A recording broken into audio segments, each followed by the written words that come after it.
Hello, sis. I didn't make the rules. Not everybody has to be comfortable with that. We don't have to sleep together on the same bed my husband and I sleep together. You know what I mean? If you want people to treat you right, you have to start treating yourself right. There are so many things we can't change in life. For example, you can't change people.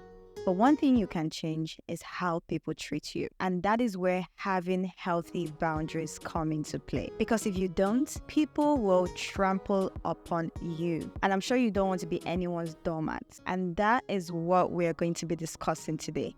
Respecting yourself, caring for yourself, and setting boundaries. As an African woman, Black woman, as a girl, a mom, a wife, if you're in your glow-up journey, your self-care journey, your personal development journey, whatever goals you're setting for yourself, one life skill that you're going to need through it is having healthy boundaries. This is so important for us, and oftentimes we don't pay attention to these things. For instance, I have a friend called Ashley. Ashley is such a beautiful and smart girl. But every time we go out to a gathering, I have to bail her out because she's constantly oversharing with other people, with strangers. Ashley has this thing called anxiety. And instead of her to recognize when she's feeling anxious and try to, work on that in the moment, she often drifts into emotional oversharing because she's not only trying to mask her anxiety, but she also loves to talk. So what happens is she's talking with this stranger that is already feeling uncomfortable because she's sharing a lot of personal information that is unnecessary, and the stranger is trying to exit, but she's not picking up the call until I have to bail her out. Ashley clearly has poor boundaries. Now, that is just one example of poor boundaries, and we have so many others like people pleasing, violating people's personal spaces, emotional manipulation, yes, and accepting disrespect from others. Poor boundaries also come with emotional neglect because you're constantly invalidating your own emotions and disregarding your emotional needs to please other people, which can lead to a sense of emotional emptiness, exhaustion, or abandonment. So now that we have an idea of what poor boundaries look like, what does healthy boundaries look like, and how can we cultivate this? Hello and welcome back, friends. If you're just seeing this hot chocolate for the first time, hey, this is ThisisTinuola, and on this channel, I share valuable content. I'm all about making you look your best, feel your best, and live your best life. So please consider joining this thriving family by clicking on that subscribe button down below. So today we are discussing something very important, which is setting boundaries with your family and friends and in your relationships. In terms of your romantic relationship, I'll share more on that later on, but I want you guys to watch this video till the end. Healthy boundaries is when we completely neglect other people's needs, right? Well, of course not. It doesn't mean you're completely neglecting other people's needs, but it means you're treating your own needs as equally important to the needs of others. And I know especially for moms, breastfeeding moms, for example, this can be a little bit tricky because you are trying to care for a dependent, a baby that needs you to feed him or her at night when you need to be sleeping. In that instance, attending to your baby does not mean you have poor boundaries. There are certain times where we have to put other people's needs above ours, but it's not always. It shouldn't be a regular practice, and it should not be the majority of the time. And that is why it's helpful for us to set systems around in place for us to also be able to take breaks. So for example, breastfeeding moms, they could have their dads or any other person there to feed the baby at night while the mom is sleeping.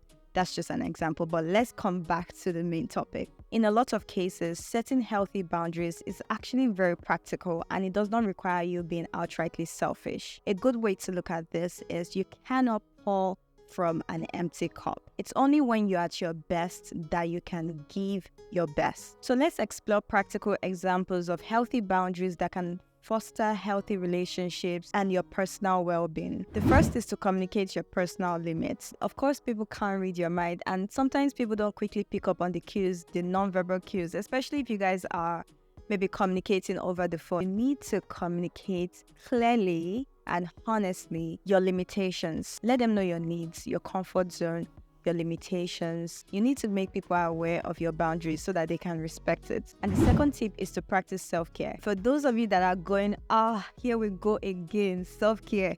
Hello, sis, I didn't make the rules. If you want people to treat you right, you have to start treating yourself right. Prioritizing your physical, emotional, and mental well-being by taking out time for yourself, setting out time to relax, unwind. All these things are important. And a way to go about this, especially for women that find it very difficult to incorporate self-care into their daily routine, is to start with one thing. Start with one self-care habit that you're going to consistently do for a week. And then do that for the next week, for 2 weeks. Add another self-care practice. Start from the most practical thing that you can start doing today. It could be journaling, it could be 5 minutes, distress, yoga. Because when you start taking out time to prioritize your well-being, you're gradually building healthy boundaries. Girl, the problem is not you. Sometimes people are going through it, and we must learn to respect their emotional boundaries without taking responsibility for how they are feeling. Yes, you can encourage open and honest conversations with people, but sometimes they are not willing to share, and you have to respect that as well, because you need to maintain that emotional autonomy, right? For example, your friend is going through a terrible heartbreak. Yes, you try to talk to her. She's not willing to open up to you. She doesn't want to talk about it. Yes, yet you need to respect that boundary. And of course, respecting physical boundaries. Some people don't understand the concept of personal space. Learn to allow others establish their comfort zone. I'm sure you have that girl in your circle that doesn't like being completely naked in front of other girls.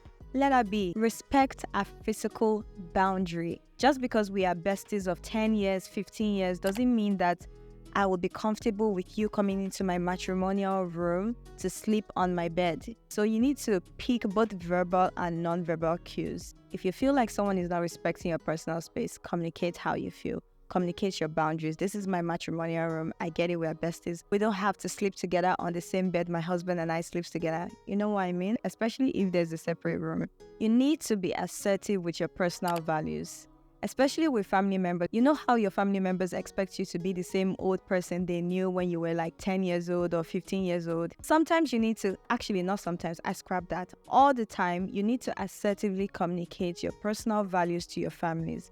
Because yes, they love you, they care about you, but they don't know what's best for you. You know what's best for you, especially as an adult. So you need to be able to communicate that assertively and clearly to them. The next point is to pay attention to your gut instinct and intuition. If something doesn't feel right in a friendship, in a family dynamic, there's probably something wrong, something off. So pay attention to that feeling. And sometimes we don't feel these things, or we don't pay attention to these things instantly. So we're unable to correct them in the moment. That is why self-reflection is so important, which is the last point.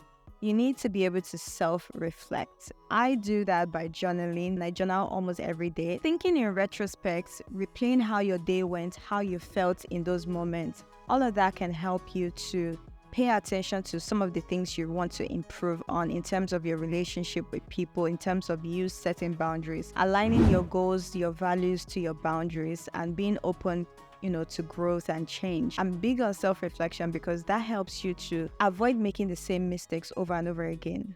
At the end of the day, having a healthy boundary is for your own good, and not everybody has to be comfortable with that because you're not doing it for them. It's for you. All right, guys, so having healthy boundaries is an ongoing lesson that we need to continue to improve on, especially as Black people, as African women. It's just crazy, but as African women, some of the things that we've learned about people pleasing, being the sacrificial lamb, firstborn syndrome, we need to start unlearning those things and prioritize self-respect, self-care, self-advocacy. It requires practice, effective communication, but it can lead you into cultivating healthier and more fulfilling relationships. That being said, I have another important video coming up on this channel about setting healthy boundaries in romantic relationships, aka marriage dating. And I cannot wait for you guys to watch that one. So make sure you subscribe to the channel if you haven't, and check out this video if you haven't. Thank you so much for watching, guys. I will see you in the next one. Don't forget to give this video a thumbs up, subscribe, share, and comment down below. I'd love to hear from you. In the meantime, keep shining. Bye, guys.